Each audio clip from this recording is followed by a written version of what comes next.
I hate when people tell you after your second kid, you're never going to be the same. Like, don't project that at me. Pregnancy is such a humbling experience. No one talks about how much it can change your life forever. So many things about you become completely different. It was just really hard the first time, and this time I'm doing things so differently, and I wanted to share 5 things that I'm doing differently this time just to make myself feel better and hopefully have a good postpartum transition. And a lot of you who have followed me for a little while might know that I am currently pregnant with baby number 2. It's so exciting. I feel so blessed, but at the same time, pregnancy is hard, and if I did not have to do it, I wouldn't do it. And I definitely understand why some women get surrogates, because listen, this is hard. The first thing I'm doing completely different this time is that I am not eating for 2. I am eating for 1. Eating for 2 is such a messed up concept, and I just think it's wrong. You're not eating for 2, you're eating for 1. Just make sure you're eating your meals properly. Make sure you're getting your vegetables, your protein. However, if you're vegan, just figure out how you're eating. I feel like a completely different pregnant woman, and I don't know what was wrong with me the first time. I took into all this propaganda that I was getting from other women who were pregnant, and they're like, just eat whatever you want, you're just feeding the baby, it's the baby that wants the food, blah blah blah. Eat for 1, you're not eating for 2. A little baby in your tummy is not eating for 2. Trust me, they're not. If you're hungry, eat obviously, but don't overeat just because people are saying eat for 2. You're eating for 1. The second thing I'm doing absolutely differently this time is I'm regularly exercising. My first pregnancy, I did walk a lot and I did work out inconsistently, but once a week I was doing a cardio class. That is not enough, guys. When you exercise properly during your pregnancy, your mood is going to be so much better. I feel like you regulate your hormones, and it is proven that you're going to have less likeliness of health problems, pregnancy, diabetes, and preeclampsia, all those things, which sometimes are unavoidable, but everybody knows exercising is good for you. So it's not a myth. Just work out. I just remember my first pregnancy, I was always tired and I didn't want to do anything. I was just going to work. Obviously, when you go to work, it's very hard to go work out. But if you can, just do some type of sweaty exercise. Do some cardio. Obviously, get clearance from your doctor. I got all the clearance. They said as long as you're feeling fine, just hydrate. And if you're not feeling good, then stop working out. But I've been doing really well. I've been working out my entire pregnancy. I'm almost 35 weeks pregnant, and I have been working out since day 1. So really proud of myself with that, and it just helps with my mood, my grouchiness, my hormones. It just regulates me for a little while. The third thing I'm doing very different this time compared to the first time is I have not been giving into pregnancy cravings. Pregnancy cravings will end you, because during my first pregnancy, I didn't realize until after the fact, which was like once I was no longer pregnant, that I was craving gulab jamuns. So gulab jamuns are this sweet pastry from Pakistan. They are sweet, very sweet. One of the sweetest things you might eat, but they're very delicious, so delicious. So I was just like at home sometimes like, oh my God, some Thai would be so good right now. And what would I do? I'd go on Uber Eats. Uber Eats for a pregnant woman and cravings it's a cheat code, and it shouldn't be there, because I was regularly ordering gulab jamuns. If you guys don't know what that is, I'll put a picture right here. So tasty. I was just eating it whenever. I was eating 4, 5, 6 whenever I felt like it. And then I was eating fast food a little bit. There's this halal chicken sandwich place that is so good. It's called Four Feathers. Oh my God. Last pregnancy, I was eating that like twice a week. I told my dad, because he knows the better Thai spot for gulab jamuns, and he bought me a big container of it. Big container. Filled to the brim, and I was like, oh my God. Even back then I was like, that's a lot, but it's in the fridge. And now every time I had a little sweet tooth for gulab jamun, I was in the fridge eating 2. Then I was like, oh, 2 is good, but I could have a third one, because I was giving into the cravings. And I was again sold the idea that I'm eating for 2, it's okay, I'll be fine. I really didn't reap the consequences, because now I'm literally eating so many carbs, so much sugar. I gained so much weight because of that. Like, I think before I was pregnant the last time, I weighed 130, 135. After I had my daughter, like my pregnancy weight, I had gained, I think I was 175. So I had gained like 40-ish pounds. And then after I gave birth to my daughter, everyone said you're going to lose the pregnancy weight. I think I just dropped 10 pounds after my baby was born, and I was stuck there. So I went from like 130 to 175 after baby came out. Maybe a week later, I was like 165. I never left the 160s. I just was stuck. And like I wasn't exercising a lot after the fact, because obviously it's a lot on your body after having a kid.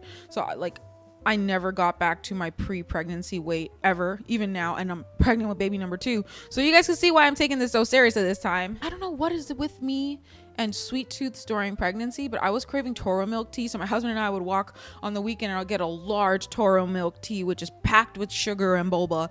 So, oh my God, ladies, if you don't have to, don't give into your unhealthy pregnancy cravings. If you're craving like pickles and vegetables and fruits, and which I think happens sometimes, that's fine. But me, I was craving the unhealthy stuff.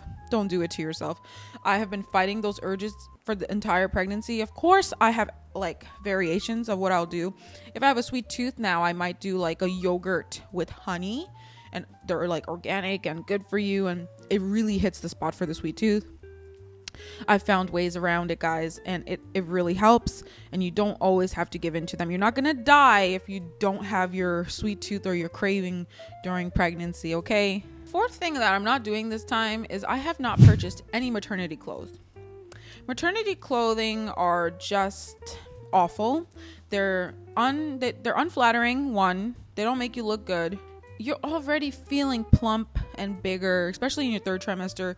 You're already feeling big. You want to look cute, and I don't think maternity clothes make me feel good about myself, so I didn't buy them this time. I just have like these nice pants with like little straps that I'll wear, no buttons, just straps, so I could just like tighten the strap. I've been wearing my normal shirts, my size medium, and then to make sure my belly stays in, I just wear like a tank top. If I need to pull my shirt down, it's just tucked in there, and I'm good to go.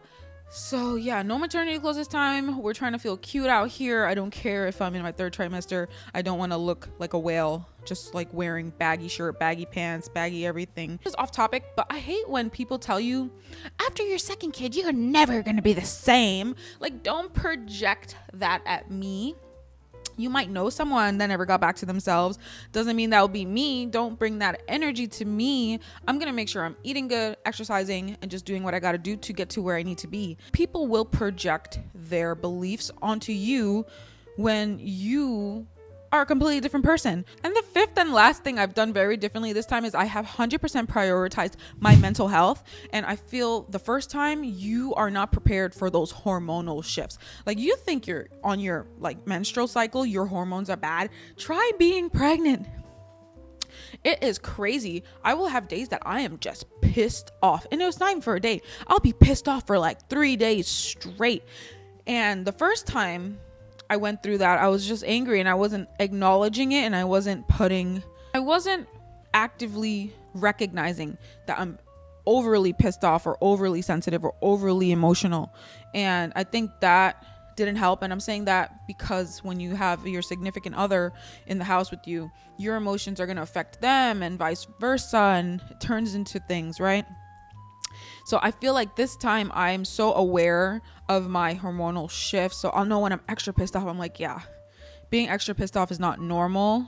Clearly something is going on. So I'll give my husband a heads up. I'll be like, listen, I'm a little pissed off right now. I don't know why I'm pissed off, but I'm pissed off. So watch yourself and watch what you say, and just know if I react this way, it's not me, it's the hormones. So my husband is really funny. He'd just be like, he notices when I'm pissed off and on edge. So he'd be like, yeah, I've noticed, I've seen it. I know the way you're responding to me, however I'm responding is giving off pissed off. So he's been hilarious this time around, and I think we both learned from my first pregnancy. But anyway, I've been communicating it to him, or if I'm being a little more emotional than usual, I'll be like, look, I'm a little sensitive right now. Can you just watch what you're saying? Like, don't make any jokes about anything, just don't make jokes right now, because I might take it to heart. So just accepting that you're going through those things, and it's so normal. And I think having a partner who realizes that you're going through these hormonal shifts, like, you need a good partner in your life who's willing to understand that you're literally changing, and there's so much going on in your body that no one can see. Even sometimes you yourself don't see it. And just having a partner who's able to look past that, and especially men who don't have the same hormones as women, right? To just have them kind of like understand. So being able to communicate that to your partner is super important. People don't read minds. You can't just like assume that your partner knows everything that's going on in your mind. So I definitely vocalize everything now, and I will just let him know in that moment, like, this is how it is, and I need you to be a certain way for me right now because this is what's going on. Prioritizing your mental health comes in with back to exercise. When I'm really pissed off or really just going through stuff with my hormones this time around, I will go to the gym and I will exercise. And I've noticed a shift in emotions, a shift in like just balancing out how I'm feeling. So I highly recommend exercise and communication during your pregnancy. It's so important for you. It's so important for your partner. Oh, the acid reflux, guys, the acid reflux. I didn't even eat anything like in the last hour, and I swear, like, I just have acid reflux. I hate being pregnant so much. This is also off topic, but like, pregnancy sucks. I don't know who likes being pregnant. If you like being pregnant, God bless you, because I hate it. It is the most uncomfortable, humbling experience a woman can go through. Why can't it be so nice and beautiful and just easy? It's like hard. Sleeping is hard. Getting up is hard. Walking is hard. Your bladder is not your friend. It's the amount of times I feel like I have to use the bath, like I have to pee.